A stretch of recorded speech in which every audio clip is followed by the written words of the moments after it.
আল্লাহ তাআলা সবগুলোকে শেষ করে দিলেন। তার মানে হলো আবার যারা নতুন পৃথিবীতে এসেছেন নূহ আলাইহিস সালামের প্লাবনের পরে তারাও ছিল মুসলমান।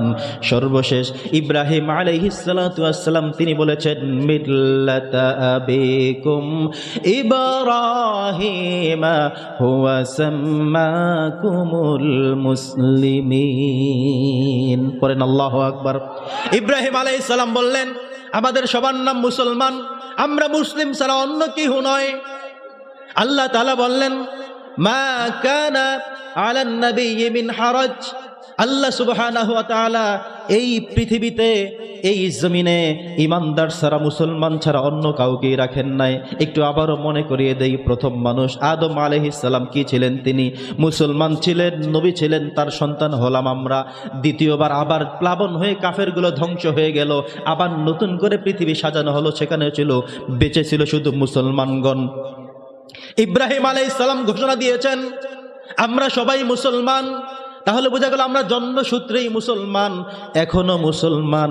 আদম আলাইহিস সালাম মুসলমান হয়েছিলেন, তাকে সৃষ্টি করার পরে প্রথমে রেখেছিলেন জান্নাতে। জোরে বলেন কোথায় রেখেছেন? তাহলে আমাদের পূর্বপুরুষ যেখান থেকে তিনি পদযাত্রা শুরু করলেন, এটা হলো আমরা ওয়ারিস জান্নাতের। কিসের ওয়ারিস বলেন? আল্লাহ তাআলাও সেই কথা কোরআনে বলেছেন আমরা হলাম জান্নাতের ওয়ারিস।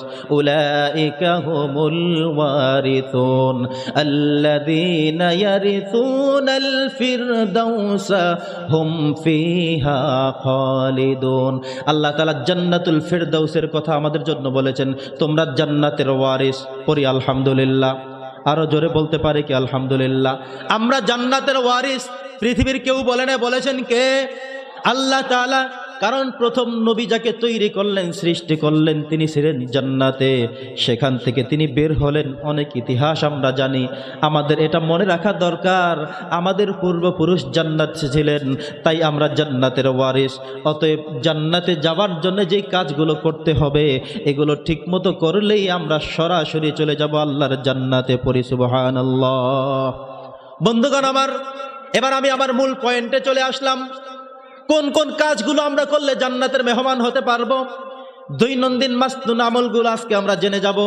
প্রত্যেক দিন গুরুত্বপূর্ণ, গুরুত্বের সাথে আমরা কাজগুলো করব। প্রথম গুরুত্বপূর্ণ বিষয় হলো উজুর ক্ষেত্রে। আমরা যখন উজু করব শুরুতেই আমরা বিসমিল্লাহ বলে দোয়া পড়ে নেব। উজুর শেষে আমরা পড়ব আশহাদু আল্লা ইলাহা ইল্লাল্লাহ ওয়াহদাহু লা শারীকা লাহু ওয়া আশহাদু আন্না মুহাম্মাদান আবদুহু ওয়া রাসূলুহু। নবী করিম সাল্লাল্লাহু আলাইহি ওয়াসাল্লাম বললেন একজন ইমানদার ব্যক্তি যখন উজু করল, উজু করার পরে তিনি যখন এভাবে দোয়া পড়ল ফুতিহাত লাহু আবওয়াবুল জান্নাতি সামানিয়া।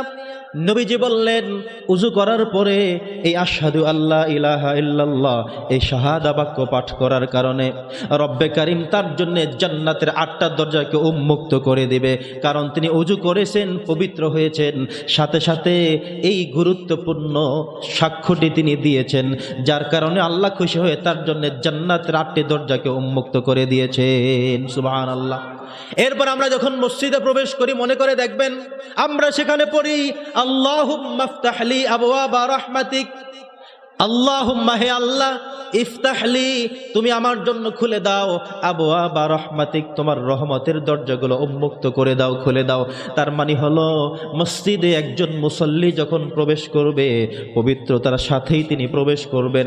আর প্রবেশ করার সময় ডান পা দ্বারা প্রবেশ করবেন, সাথে দোয়া পড়বেন হে আল্লাহ জান্নাতের যতগুলো দরজা রয়েছে, তোমার রহমতের যতগুলো দরজা রয়েছে সবগুলো দরজা তুমি আমার জন্য উন্মুক্ত করে দাও, খুলে দাও। বলা যাবে না? জোরে বলেন, বলা যাবে?